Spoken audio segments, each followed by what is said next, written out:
मेरे चैनल पर बिहार के तमाम शिक्षक भाई बहनों का स्वागत है। आज बात होगी माननीय शिक्षा मंत्री जी के उस बयान का कि बिहार के में 5 साल से जमे उन सारे शिक्षकों का ट्रांसफ़र होगा जो 5 साल से एक ही विद्यालय में जमे हुए हैं। दोस्तों, उसमें सबसे बड़ी बात यह है कि उसमें नियोजित शिक्षक भी 20 वर्षों से, कोई 22 वर्षों से, कोई 13-14 वर्षों से एक ही विद्यालय में पढ़ा रहे हैं। तो क्या उनका भी ट्रांसफ़र होगा? क्या उनके नियमावली में संशोधन होगा? अगर संशोधन होता है तो उसका असर क्या होगा? या फिर अगर ट्रांसफ़र होता है तो नियोजित शिक्षकों का इसका लाभ कैसे होगा? क्योंकि बहुत सारे नियोजित शिक्षक भाई बहन इसमें ट्रांसफ़र का भी इंतज़ार कर रहे थे। तो अगर मान लिया जाए कि नियोजित शिक्षकों की ट्रांसफ़र की प्रक्रिया शुरू होती है तो सबसे ज़्यादा ज़रूरी होगा सबसे पहले उनके नियमावली में संशोधन। और नियमावली में संशोधन करने का मतलब हुआ आग से खेलना। नियमावली में संशोधन का मतलब हुआ कि आग से खेलना, और बिहार सरकार नहीं चाहेगी कि नियमावली में संशोधन करके नियोजित शिक्षकों के साथ ज़्यादा छेड़छाड़ किया जाए। क्योंकि नियोजित शिक्षक तो चाहते हैं कि सरकार इसको छेड़ दे और कोर्ट जाने के बाद नियोजित शिक्षकों को बिना परीक्षा का 80% संभावना है कि राजकर्मी का दर्जा इनको देना ही होगा। क्योंकि देखिए, जो पंचायत शिक्षक हैं, नियोजित शिक्षक, उनको अपने ही पंचायत में रहना है। जो प्रखंड शिक्षक हैं उनको अपने ही प्रखंड में रहना है। जो जिला परिषद के शिक्षक हैं उनको अपने जिला परिषद के अधीन ही रहना है। ऐसा मैं नहीं, ऐसा नियमावली कहता है। अब सवाल है कि सरकार ये कहती है, शिक्षा मंत्री ये कहते हैं कि नियमावली में संशोधन करेंगे और 5 साल से जमे हम सारे शिक्षकों को विद्यालय से बाहर करेंगे। तो अगर बाहर करेंगे तो क्या दिव्यांग शिक्षकों के साथ क्या होगा? जो विधवा शिक्षिकाएँ हैं उनके साथ क्या होगा? जो बीमारी से ग्रसित हैं उनका क्या होगा? इन सारे बातों का भी ध्यान रखना होगा माननीय शिक्षा मंत्री जी को। अब बात करते हैं कि मान लिया जाए कि नियमावली में संशोधन होता है या फिर नियोजित शिक्षकों को वहाँ से हटाना चाहती है सरकार, हटाएगी, तो क्या क्या इसका असर पड़ेगा, इस बात पर भी चर्चा हम लोग थोड़ा कर लेते हैं। कि अगर मान लिया जाए कि नियोजित शिक्षक हट जाते हैं या नियोजित शिक्षकों का ट्रांसफ़र होता है तो इसका क्या असर पड़ेगा, ये सब बातों को हम लोग थोड़ा जान लेते हैं कि क्या असर होगा और नियोजित शिक्षकों को इसमें लाभ होगा या हानि होगा। सबसे बड़ा सवाल है कि नियोजित शिक्षकों को लेकर कि बिहार में लगभग 1 लाख नियोजित शिक्षक कार्यरत हैं और ऐसे में नियोजित शिक्षकों को इसमें ट्रांसफ़र में शामिल करना है कि जिसमें नियोजित शिक्षकों को शामिल करना है।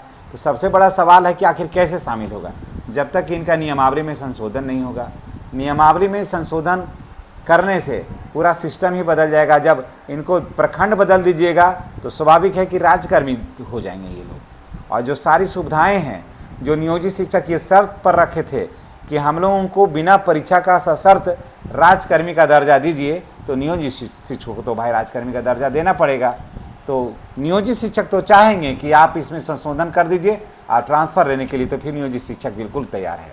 अब दूसरा बड़ा मुद्दा है कि नियमावली में बदलाव हुआ तो क्या होगा। अगर नियमावली में बदलाव हो जाता है तो क्या होगा?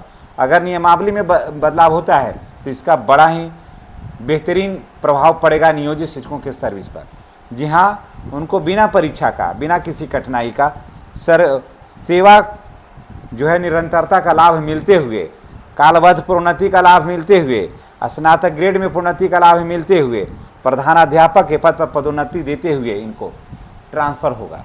ये यानी कि जहाँ भी जाएंगे वो बिल्कुल सर्वश्रेष्ठ बन के ही जाएंगे।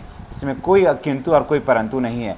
अगर बात को पर यकीन नहीं है तो आप किसी शिक्षाविद से इसका राय ले लीजिएगा कि अगर वर्तमान में नियोजित शिक्षक जो हैं, अगर वो उनके नियमावली में संशोधन होता है या फिर नियोजित शिक्षक अपना नियोजन इकाई से बाहर निकलते हैं तो क्या होगा। तो दोस्तों, ये आप जान लीजिए कि कोर्ट भी कहेगा, ये कोर्ट में भी अगर नियोजित शिक्षक जाएंगे, और नियोजित शिक्षक तो हर हाल में जाएंगे, क्योंकि जितने योद्धा हैं अभी सभी नियोजित शिक्षक अभी बचे हुए, सभी जितना भी योद्धा हैं, कर्ण हो, अर्जुन हो, सारा कुछ अभी यही है।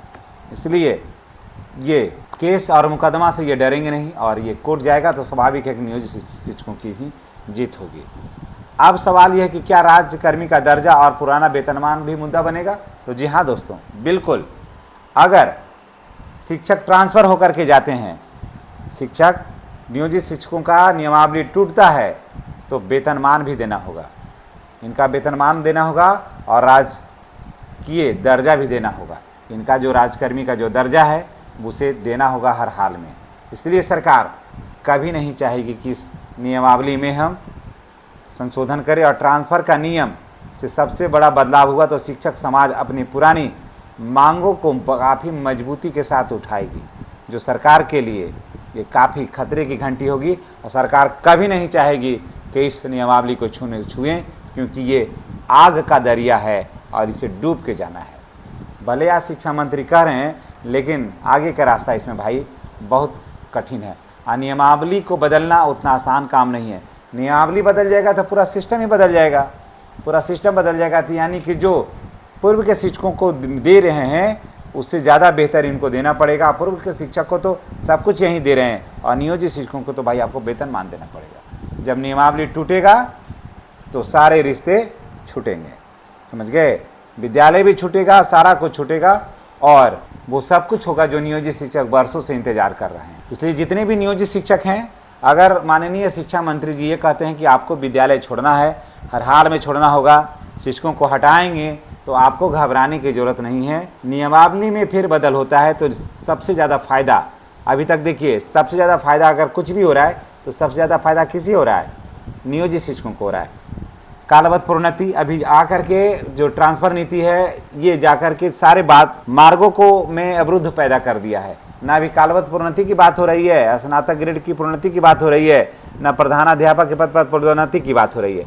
सब कुछ इसी ट्रांसफ़र में सरप्लस में बोरो प्लस बन गया। सारा कुछ इसी में चल रहा है। और अभी जो मेन शिक्षकों का जो मेन मुद्दा था, देखिए अभी हमारे बहुत सारे विशिष्ट भाई बहन को क्या होना चाहिए था, जो सरप्लस घोषित कर रही है सरकार, उन्हें प्रमोशन देना चाहिए था, सारा समस्या का जड़ खत्म हो जाता। लेकिन ऐसा सरकार दे नहीं रही है। इसलिए सरकार अगर विशिष्ट शिक्षकों से नहीं हार रही है, नहीं मान रही है, तो वो ऑलरेडी नियोजित शिक्षक बैठे हैं इस समस्या का समाधान करने के लिए। नियमावली में जहाँ फेरबदल हुआ दोस्तों, तो सबसे ज़्यादा फायदा नियोजित शिक्षकों का होगा और नियोजित शिक्षक फिर काफ़ी मजबूती के साथ आगे बढ़ेंगे और राजकर्मी का दर्जा हासिल करते हुए पुराना वेतनमान भी इनको मिलेगा। तो जितने भी नियोजित शिक्षक भाई बहन हैं उनसे मैं यही कहूँगा कि ट्रांसफ़र की बातों को लेकर के कभी डरने की ज़रूरत नहीं है। ट्रांसफ़र को बातों को लेकर के कहीं कोई चिंता करने की बात नहीं है। हालांकि नियोजित शिक्षकों में बहुत सारे ऐसे भाई बहन हैं जो ट्रांसफ़र का इंतज़ार भी कर रहे हैं कि हम नियोजित रहते हुए ही हमें ट्रांसफ़र चाहिए। तो जो नियोजित रहते हुए ट्रांसफ़र चाहिए उनके लिए तो बहुत बढ़िया है। और बाकी रह गया आम शिक्षकों का, तो यही ना कि अपना पंचायत चेंज करना होगा। जो पंचायत शिक्षक हैं उनको पंचायत चेंज करना होगा और जो प्रखंड शिक्षक हैं उनको प्रखंड चेंज करना होगा।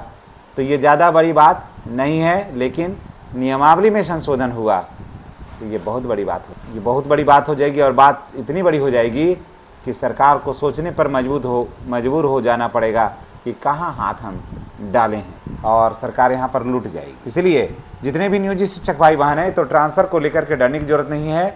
और देखिए अब आगे क्या कुछ होता है ये तो संभावनाएं ही बताएगी। अभी इस पर कुछ भी निर्णय लेना या कहना उचित नहीं होगा कि सरकार क्या कुछ करती है। लेकिन इतना तय है कि नियोजित शिक्षकों का ट्रांसफ़र करना उनके नियोजन इकाई से बाहर बहुत टेढ़ा खीर है दोस्तों, बहुत टेढ़ा खीर है। नियमावली में परिवर्तन करने का मतलब हुआ आग से खेलना है, खतरों से खेलना है।